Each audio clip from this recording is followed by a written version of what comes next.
Welcome to the Patdown with Miss Pat. I'm comedian Miss Pat, sitting here with my co-host, Chris Spangle. You better get up, get out, and tune into this podcast. Miss Pat spit the truth, spit the real facts.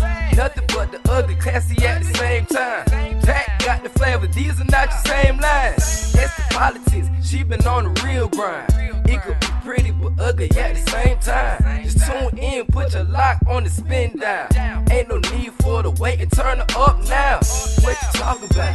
Is it real though? And cut the game, you get no play like Nintendo. You wasted time, turn it up, nothing but the ugly. Straight off the top, everything she say, you know it's funny. Full blast, this a taste of the future. Listen on your iPhone, on your desktop computer. Share it, tweet it, ain't no way to beat it. Nothing but the ugly, turn it up and gon' repeat it. Nothing but the ugly, turn it up, nothing but the ugly, turn it up and gon' repeat it. Nothing but the ugly, gon' repeat it, gon' repeat it. For you podcast people out there who don't know who the fuck I am, let me introduce myself. I'm comedian Miss Pat. I've been a comedian for over 17 years. I got into this podcast shit because I think I've done everybody podcast about in the business. At one point, they was calling me a podcast hoe, Chris. You were out there just podcast after podcast after podcast. Yes, I've done Joe Rogan, Mark Maron, Bert Kreischer, Ari Shaffir, Tom Segura. I don't know how many times. Name some more you know I'm on. Joey Diaz. Yeah. There's like a million different. The Crab Feast. But I have to tell you this. Most people don't even know this about me. What this shit podcast thing started from. It started with a little known white dude by the name of Eddie If. Really? Yes. I can't even think of the name of Eddie If podcast. I think it's is it the Ift cast? It was called something else back then. But it started with Talking Ift. I think there was like a double entendre on shit, right? I don't remember, but it started with Eddie If podcast. He's a comedian. He's a comedian. He's in L.A. And a friend of mine here in Indianapolis was like, Miss Pat, this guy wants you to be on a podcast, and he wants somebody who tell real life stories. And I looked at him and I said, what the fuck is a podcast? He's like, oh, you just sitting around with mics talking to people. I said, talking to who? And then he pulled up Eddie's picture. I was like, what the fuck am I going to talk to this white boy about? He's like, oh, Miss Patty would love to hear your stories. And I was like, I don't really want to do this shit. And he was like, well, go do it, Miss Pat. I think it'll really help you.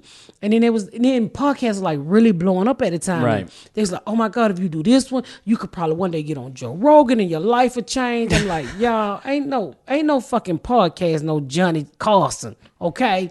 Oh, how wrong you are. Oh, how wrong I fucking was. Right. I did Eddie If, and I go over to his house, and it's sitting there, all of these, young white boys in their 20s and shit, and they drinking and smoking weed, and they fucking, it was the weirdest shit, because I'm a mother. Yeah. And I think one guy had his nut sacks out. Wait, what? I want to think one of them had I've been on so many, somebody had their nut sacks out. I think it was Eddie If. And they were just wild the fuck out. And I'm sitting there talking and they talking about sex. And I'm like, I'm a grown ass woman. I'm not about to tell you fucking kids about no sex. Right. And if I'm not mistaken, I think I asked about squirting. Right. Okay. You don't strike me as like an Amy Schumer who talks a lot about sex. So like squirting doesn't. I didn't even know you could squirt. Really? Okay. Yeah. I've been married a long time. It's just the same move, right, up and down, and we fall asleep. Right. So I'm like, what the fuck are you white boys talking about? And then you had to go. Then I kind of got in. I just kind of went with the flow, and I remember leaving there feeling so fucking dirty. Like I had just fucked 5 white boys and just threw them out the back door. This is some crazy shit. And so I ended up he asked me to come back on, and then somebody heard it, and everybody's like, oh my God. They just started sharing me. You got to put her on, and you got to put her on. And people just started sharing me from one podcast to another one. And I just really passing you around. They was passing me around. Thank God I got on a panty liner. And then I remember ended up meeting Ari Shaffir. That was interesting. I would imagine. Yeah, because he's Jewish, and only Jew I ever knew was Jesus Christ. So I ended up meeting him because he was being rude on social media. And, ain't nobody black funny. And then they was like, you must ain't never heard this woman, Miss Pat. He was looking for somebody for his show. Make a long story short, I fly to New York to meet him, and we sat down and we sitting in the park and we talking, and I'm telling him my life stories, and we sitting in this park while all these Jews walking by, and he was like, they cynical Jews, and they had these little curly fries hanging down the side of their face. And I'm like, where the fuck is your curly fry? That's my husband. Okay. Holy shit. Did I forget the baby? Yeah, you forgot. Did you go get her? Yeah, I got him. Okay, I was doing the podcast. But, see, you had to do everything. I'm sorry, y'all. I have to do every fucking thing. You can record that. I'm going to leave in. Did I forget the baby? I did. Yeah, I'm sorry, y'all. I forgot my fucking baby. I'm sitting here doing a damn podcast. I'm unfit. I done forgot my child. I'm old. These people just keep giving me kids, and I be forgetting I got kids because I didn't have the kids out my own fucking vagina. Every time I come here, there's like another kid that I haven't met yet. Oh yeah, they gonna keep coming. It's 7 of these motherfuckers, and I'm like, Jesus Christ. And then she didn't call me to tell me if she got a baby. Right. Answer the fucking phone. This is the shit I go. That's why I don't like coming home. Because when I come home, I got to say everybody. I got to get the grandkids. I got to get the damn. I forgot all about my damn child. I would say put it on mute, but you would forget another child. So yeah. I'm so sorry. I literally forgot my child at school. I damn near jumped up, and I took a shower and I didn't put on a bra because I said I'm gonna run up here when we finish the podcast, get the kids, and come back and get in the bed. Right. Shit me. I done left the goddamn child at school, and look at this bitch. I answered the phone. I guess she got her own kids, but let's finish. All right. So you're the Hasidics with the curly fries on their head, and you're with Ari Shafir in the park. Yeah, I was talking to Ari Shafir in the park, and I was like. At first, I thought he was gonna be an asshole, because then I started to Google him after I met him. Yeah. And my son knew who he was, and he do all these racist videos where he pick up Mexican and then take them down to the place where they get deported at. See, I'm not familiar with his work. I know who he is. It was horrible. And I was like, how dare this motherfucking Jew do this to these Mexicans? He pick them up on a truck like he's going to take them to work and drop them off at ISIS. Yeah. And they all take off running. So my son was like, oh my God, he's so funny, mama. And it just went on and on and on. And I ended up doing Bert Kreischer, which was fucking, his wife is from Georgia, so we could relate a lot. We both Georgia peaches, because they call when you're from Georgia, you're a peach. Right, yeah. And then I did Tom Segura. I don't remember the order. Then I ended up doing Joe Rogan. That was interesting. Was that like the one where I would imagine when you do some shows, like I've seen people go on Rogan and immediately like the heat behind them. Like there's a guy that I've kind of followed named Tim Pool that was just on, and now all of a sudden like his subscribers go way off the charts. Like he made Jordan Peterson. Was he the one where it kind of like you saw a big bump? Fuck yeah. I did. I got a lot of fans from Joe Rogan. I can always tell his fans, they always extra muscles, meathead, right. strong, and they eat right, and they ready to choke a motherfucker out. DMT, right? Yeah. So I went on his podcast, and everybody was like, and I listened to like one of them, and I was like, what the fuck can I talk to this dude about? I listened to the episode where he was talking to some dude about space. I'm like, I can't tell you shit about space, Joe Rogan. I don't know how to fucking relate to this dude. This fucking super educated nerd dude. I can't talk to this dude. Right. And I remember telling my husband, well, I can't. This motherfucker be talking about space and health, and all I know how to do is shoot a nigga. Well, that's, I think, the thing about Rogan's podcast, that why so many people love it, is because he has such a broad range of people on.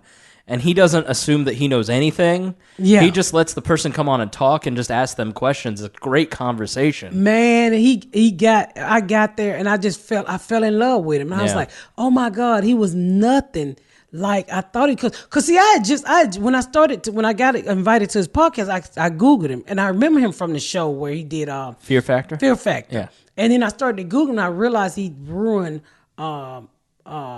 Mansell's career by telling everybody he still jokes. Oh, okay. And I was like, this is a badass. And then I read this fake article that he choked out a tiger. I didn't. I mean, was it fake? I think it was fake. A mountain lion. And I was like, I can't relate to this dude. This motherfucker too badass for me. He's fucking healthy. I'm fat. I'm gonna be sitting there breathing on his mic all fucked up. I hope he got a fan. I'm going through menopause. It's just so much crazy shit that was going through my mind to try to keep me from going.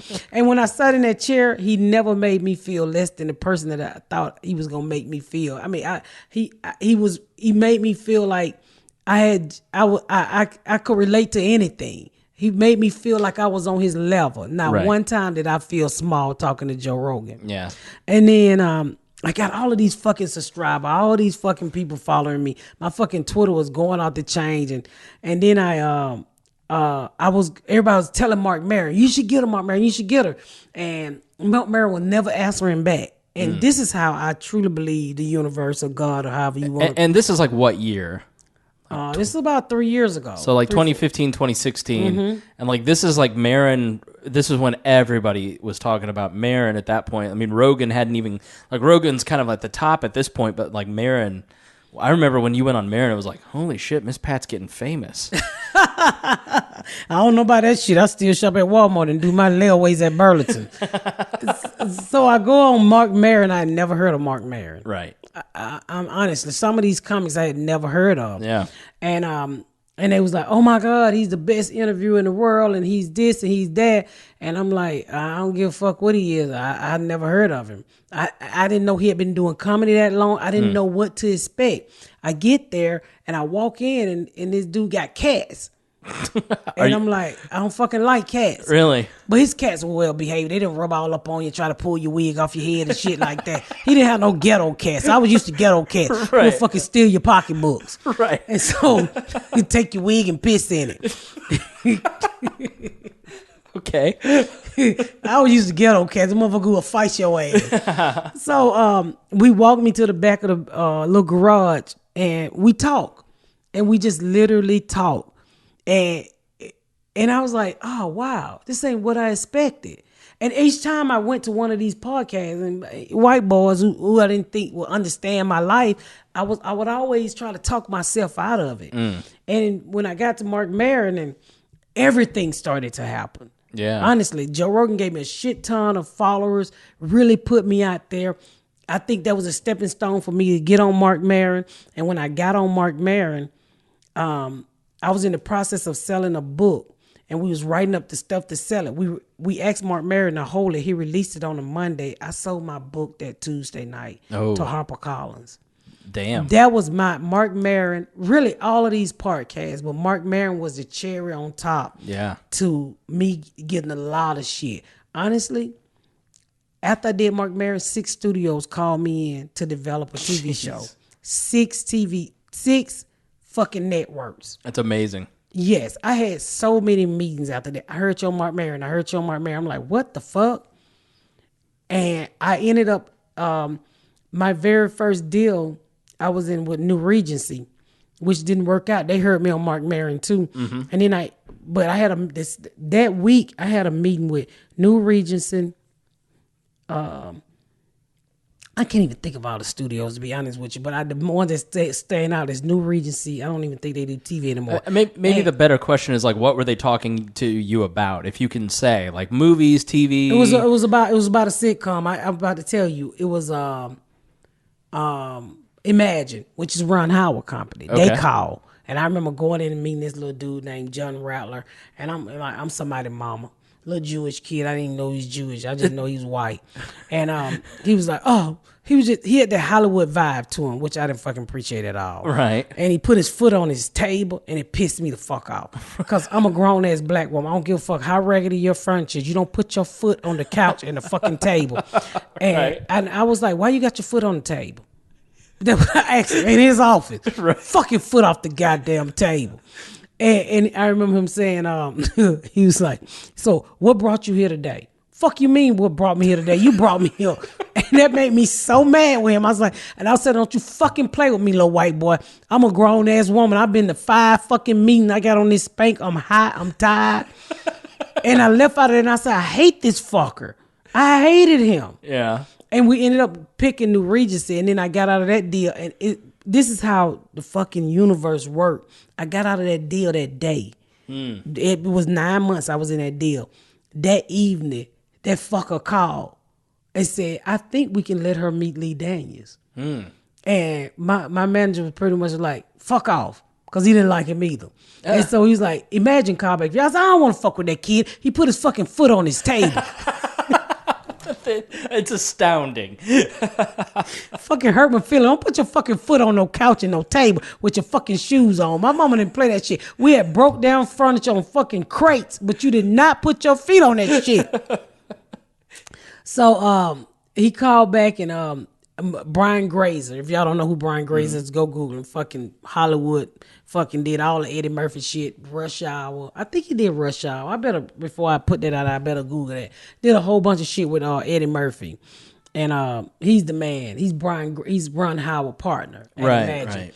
He ended up calling my manager and said, well, we really would like to, let Miss Pat meet Lee Daniels. And I was like, what am I meeting Lee Daniels for? The dude with the pajamas on?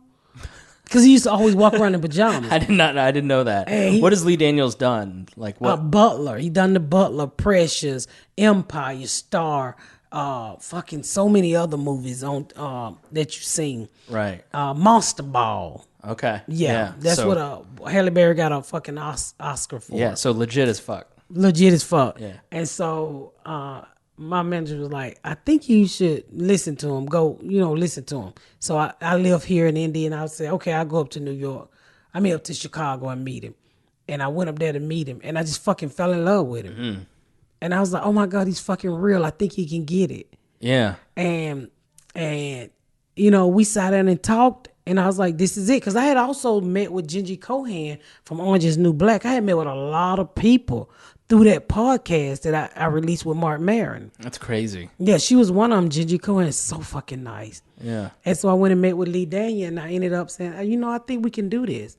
And we sat down, and here we is 3 years later. We just sold my show to Hulu. Oh, wow. Congratulations. Yeah. That's awesome. Well, thank you. So if you don't know me, you go back and listen to some of those guys' podcasts, because I think if I had to sleep with everybody, I got about 35 white babies out there somewhere. Well, I think you'd be aware of the baby. I mean, literally that I left behind. Yeah. If I have a baby now, that motherfucker gonna have to keep it. I can't deal with no more goddamn children with these crack babies I got at this house and all these other babies I got at the house. Well, I think, in your first episode, you want to kind of introduce maybe what we're going to talk about here on the episode and where you came from, because you didn't quite have a normal life, quote unquote. I didn't have a normal life. So people are going to be kind of surprised when they hear future episodes, I think. Well, I'm from, let me give you a little bit of background on me if you're not familiar with who comedian Miss Pat is. I'm from the inner city of Atlanta. I used to traffic cocaine. Well, crack. I don't know if it's trafficking. I just put it in my pocketbook and tuck it to my trap and cut it up. But according to the Clintons and the Bushes, that was trafficking. So, right. But me, I wasn't in traffic with it. It was in my purse or right. either in my underwear. So I used to sell drugs. I had 2 kids by the time I was 15. Got shot a couple times. Went to prison, and then here I am today. But a little bit more in-depth background on me. I sold drugs, had a very interesting life. Yeah. With those 2 kids in the midst of selling drugs, got shot. Dude shot my nip off. I'm so tired of telling that story. And my kid's father shot me in the back of the head because I was in a very abusive relationship. Right. But I'm no weak bitch, y'all. I want y'all to know that. He did shoot me in the back of the head, but I shot that motherfucker back too. He went to go get his tire changed, and I shot him in the leg with a 22, and it broke his whole leg. And I went to the hospital to pick him up, and when I got ready to pick him up, his baby mama was there. So he wouldn't get in the car with me. So I was like, dude, I shot you so I can take care of you. So he wanted to be a badass and go with the other baby mama, so I ran him and her over. I didn't hit her. I ran him over and broke his cast. And they took him back in the hospital. And so I snuck in the emergency room and I whispered in the ear. I said, I'm the one who gonna write on your cast first, bitch. Not that bitch. If she wants you at her house, she needs to shoot you in the other leg when this leg get well. I don't think I've heard this story before. What the and I've read the book. I don't think that made the book. So how? That tells you what a great book Rabbit is. When that story wasn't good enough to make the book. Jeez. Yeah. But we should maybe I have a book out. I do have a book out called Rabbit. Oh, I have a book out called Rabbit, and I'll tell you about that when I come back after this break.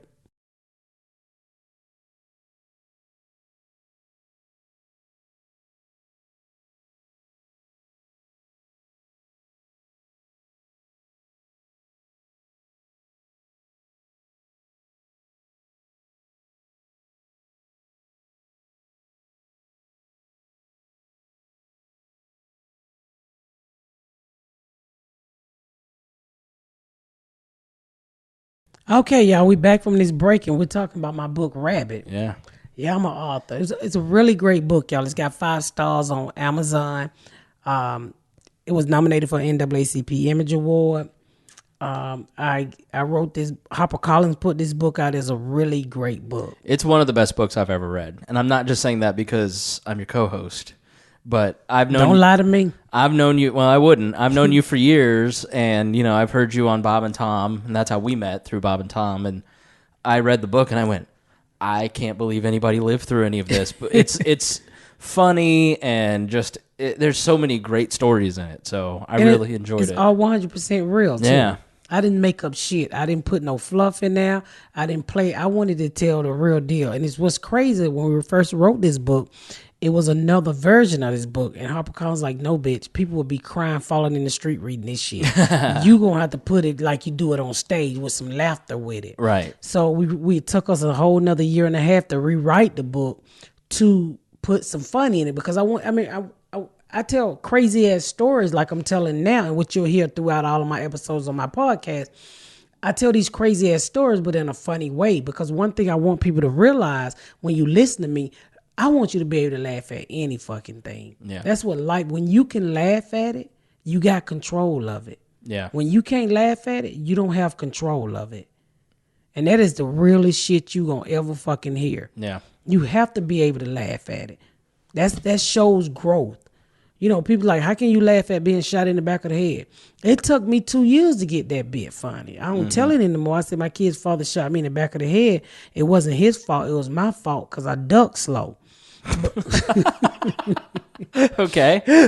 Yeah, but it took, because people like, shot in the back of the head, you a girl. No, bitch, I was a crazy bitch back then. I'm a girl now. I'm a woman now. I was a crazy bitch. You can shoot me and I still run after your ass if I could. But that's what you get in this book. Crazy, funny stories. Even though you know that they're fucked up, you still laugh at it. And you sometimes you catch yourself. I remember doing the audio, but I was like, who the fuck life is this? I was like, holy shit, that's my life. So, and that's one of the things you'll hear week after week when you tune into this podcast too, just real shit.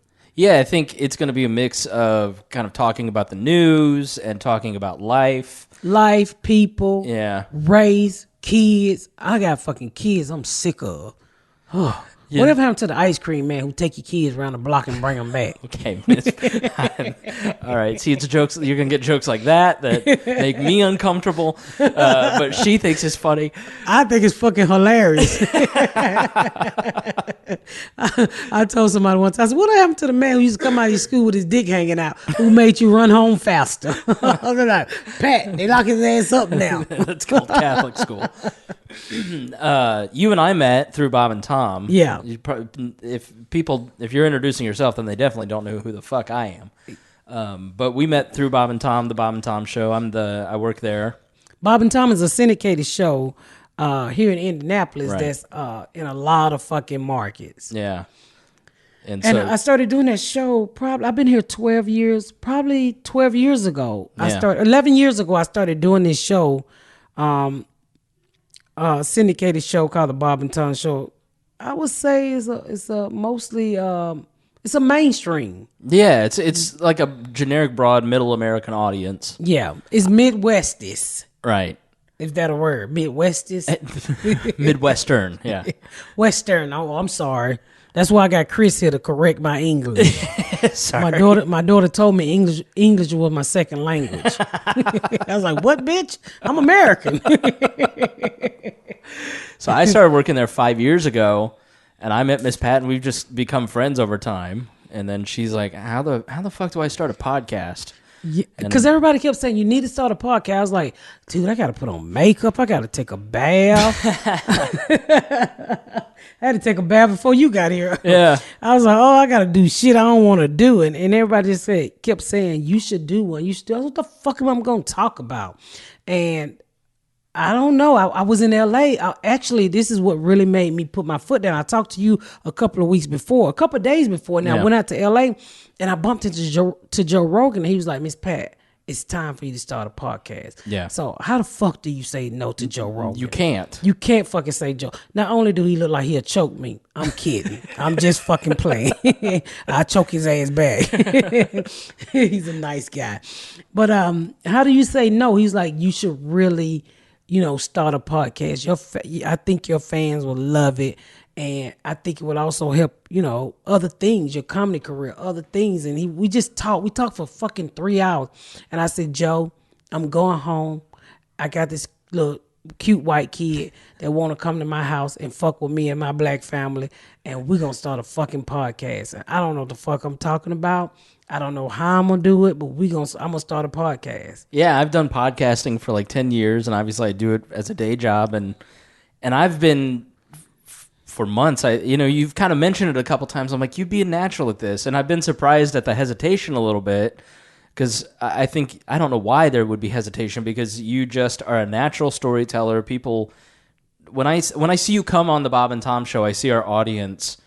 It's overwhelmingly like, "Oh, I love her. She's so great." Like, then you have them haters. I see them haters. Yeah, you have that. But, I tell them fuck off. You put your head out of a hole, somebody's going to try and knock you down. But so I'm excited to be a part of it. I thought I was coming over to run recording, so I'm honored to be a co-host. I think that's awesome, and I enjoy talking to you.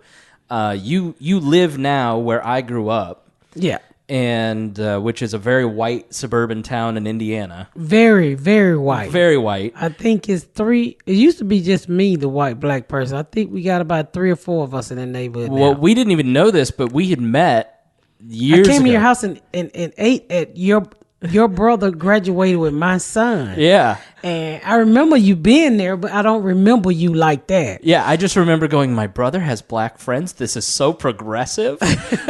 And my son, when I told my son your last name, he was like, "The fat white kid with the glasses?" I'm just chubby now.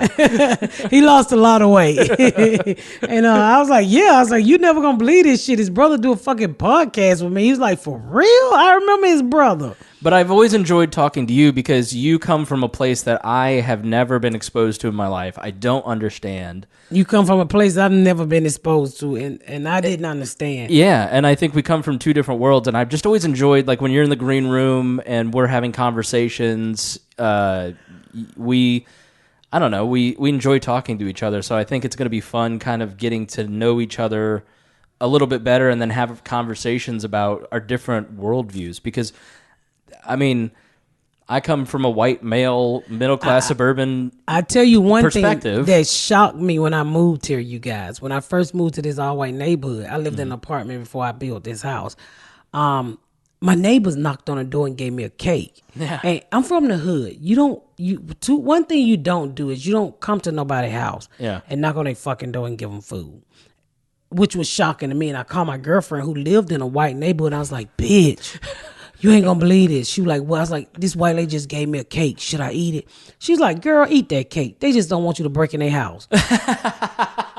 And it was one of the best fucking cakes I had ever eaten. And she was like, she baked me the cake and said, "I know it's hard moving from one state to another one." And I knocked back on that bitch. So I was like, "I'm still depressed. Can you make me another chocolate cake?" Any place we've ever moved in this town, a neighbor has brought us something like, I don't know. So I think it'll be interesting to have conversations over time to learn from each other, having two completely different backgrounds, but then also having this common location, this common reference point of where you live now and where I'm from. Which is weird. Which is very odd, yeah. And when I first moved here, they had corn everywhere. Everywhere, so, yeah. So I'm from the South. I'm from Atlanta. Never seen corn like that in my life, other than the movie Children of the Corn. So 5 minutes west of here, it's agriculture. Well, I know that now. Yeah, I mean, that has to be a weird. So when I first moved here and I was going to the apartment to rent because we was going to build immediate because we was like, we ain't moving again. And so we ride by all of these cornfields. Well, I didn't know there was cornfields. So I tell the guy, the realtor, I was like, sir, I don't want to move here. He's like, why? I was like, these people don't cut their fucking grass. He's like, he literally pulled over and he turned pink. And I had a straight face. I said, what the fuck are you laughing at? I don't live around people who don't cut their grass. Right, I said, my old neighbors cut their grass. These people need to cut their fucking grass. He said, ma'am, that's corn. I said, what the fuck y'all need with all that goddamn corn, man? That's amazing. How did you end up in this town? Like, I don't think I've ever asked you that. Like, how did you go from Atlanta to here? Well, my husband works at Allison, which is General Motors. Right. So they gave him a list of area where, and I'm not lying to you, what good schools was, right, and where not to fucking go. Right. So I'd never been to Indiana a day in my life. Yeah. And so they gave us lists of like really good school systems and what was close to the airport. And so when I called this realtor dude up, I was like, hey, we want to build a house. Well, I'm getting an apartment, da-da-da. And he was like, this is a growing community. Da-da. I don't want to say my community because I don't want y'all out here fucking with me. He's like, this is great by the airport. And so it ended up, no, I know what it was. I found an apartment that was close to the airport. Okay. And they gave a discount because my husband worked there. And I'm all for the discount because I was a coupon. I'm all for fucking saving $1. So when the realtor picked me up, he was telling me about this community. It's a building. My subdivision wasn't even here then. Yeah. All this place is growing and we get in the mall and da-da-da. And so nobody ever said it was all white. I didn't realize it was all white till 2 days after I walked out my door. I was like, what the fuck is the black people and the Mexican and the people that steal? No, it is. When I was in school and I graduated 2002 and it was 98% white and the 2% was Muslim, because there's a big denomination here. And so I don't think I had a black classmate. And the thing about this town is like it's all white, but it's a Quaker thing. Like it was big in the Underground Railroad, so like we were always taught like don't treat black people differently. So for me it's kind of confusing to grow up and live in a totally different world and be confronted with racial issues because we were always taught don't treat anybody differently regardless. But that's hard when you don't know any black people. Yeah, like how do I treat somebody that I ain't never seen? I've never tested this theory out. I never tested this theory out. So once I got here, it was a culture shock. I fell into depression. Oh my God, I was like, do I walk away from my family, my marriage? It was just too much of whiteness. I had never, one of the things when I moved here that really came up was my mama taught me as a kid. She said, Pat, this is what scared the shit out of me.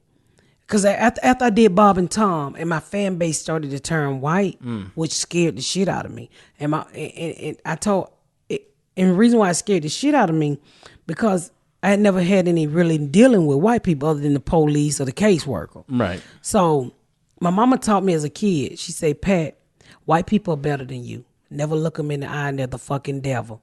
So my whole life I was scared of white people. Here I am in my late 20s when I moved here. Well, man, I'm sorry. I was in my early 30s when I moved here.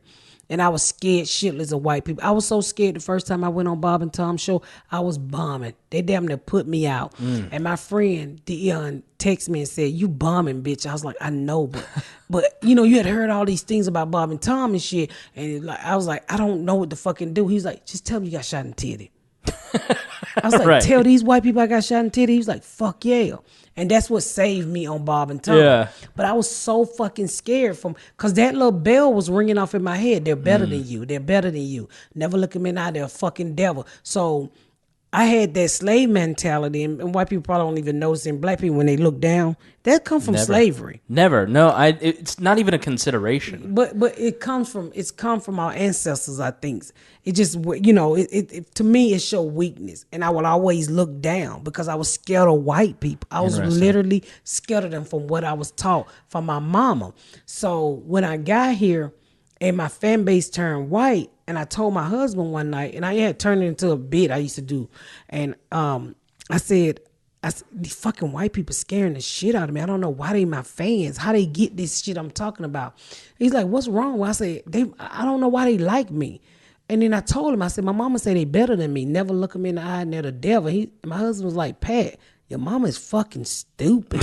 Right. And that night I realized, he made me realize we all the same. And my bit was, I would point out a woman, I say the only difference between me and you is my titties is bigger than yours. Right. But it took me to move here and get into this environment to realize that we was all the same. And I think there's got to be, I have friends who live in southern Georgia or who live in Georgia, and they're in their early 20s, and their world in terms of racial, white attitudes towards race is so different than, I genuinely don't even understand that they could live in that environment. So I'd imagine coming to a northern state, especially a town that was very progressive on race. Well, they said one of the things they told me was the Klansmen started around here.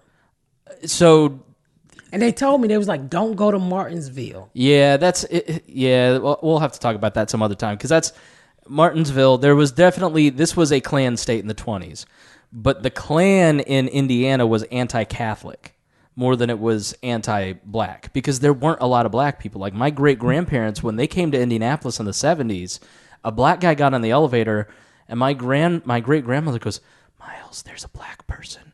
Because it was like the second or third time she'd ever seen a black person in her life. Because she was from southern Indiana. It just wasn't, for somebody who was born in 1911 in Indiana, you weren't exposed to people of different cultures. You spoke German. So I think I'm interested to talk about this more on a future episode, just because I am curious about how your views on white people have progressed since you've been here. It's progressed a lot now. Yeah. I've been here 12 years, and I'm glad that I was exposed to white people, because my whole life I thought you was the devil. Right. And then I realized by living here in Indiana in a white community, devils come in all forms. But as a kid, I was taught you was the devil. Yeah. Before I moved here, dude, I wouldn't fuck with you like this. Yeah. You wouldn't be sitting in my motherfucking house dropping them white crumbs and roots. Well, and seeing your audience, like the Bob and Tom audience, the way they react to you, it's because we all the same. Because some people want to understand your life experience, and you explain that life experience in such a funny way. Like when I read your book, I went, holy shit, people live like this. This is real. And I know a person who lived through this and was successful, and I want to know more. And it's not about it's not about ranking. It's literally I want to know your worldview, and you're a comedian. And so I think sometimes from the other side, it's that attitude of, the white devil, whereas you're confused by it and we're going, no, we want to know more. Please tell us more. And you're really fucking funny. Two things I learned about white people. Evil come in all colors. Yeah. Every white person is not a white devil. Right. And you guys don't smell like dogs when you get wet. Is that yes. a myth? Okay. All right. I did not know that. Just like you probably didn't know black people tan. No, I did know that. We burn. But I didn't know that until I was 33. So, yeah. So it's a learning. There's one thing you will get from this podcast. I think we all learn something together. Yeah. And we agree to disagree. In the end, I truly think it's all about respecting each other's opinion.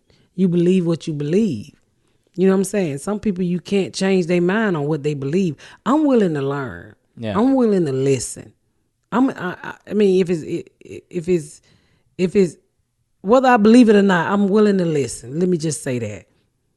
I want to know what the fuck you're thinking. every person is worthy of dignity and respect, and you have to start there when you're having conversations. And you should give more respect to people that you disagree with, and then you will learn more. That's how I approach the conversations. Like, if somebody is on the other side of the political aisle, I try to respect their opinion more and listen more. Just because I might call you stupid, but it's fine. I'm over it. You call me Sunday. You stupid. You put the wrong price on there. But it's truly out of love, you know. But it's nothing wrong with disagreeing with each other. In the end, it's all about respect, and I think I truly hope that's what we can show here on this podcast. I can't wait to interview some interesting people that's totally opposite from me. Yeah. That literally be sitting across from me that I would like to slap the dog shit out of. But in the end, it's all about respect. That's your fucking opinion. Yeah. And that's what's great about this country. You get to have your fucking opinion. Right. We're not rude about somebody who say we all got to eat and think the same. And let's keep it that way. I sure hope so. I fucking hope so. We will see. We will see. Until next time, y'all. Until next time, y'all, make sure y'all tune into the next episode of the Patdown. Thank y'all so much for listening, y'all. This I've been Miss Pat and Chris Spangle. Chris Spangles, y'all. Like the Star Spangled Banner. Without the D. Without the D.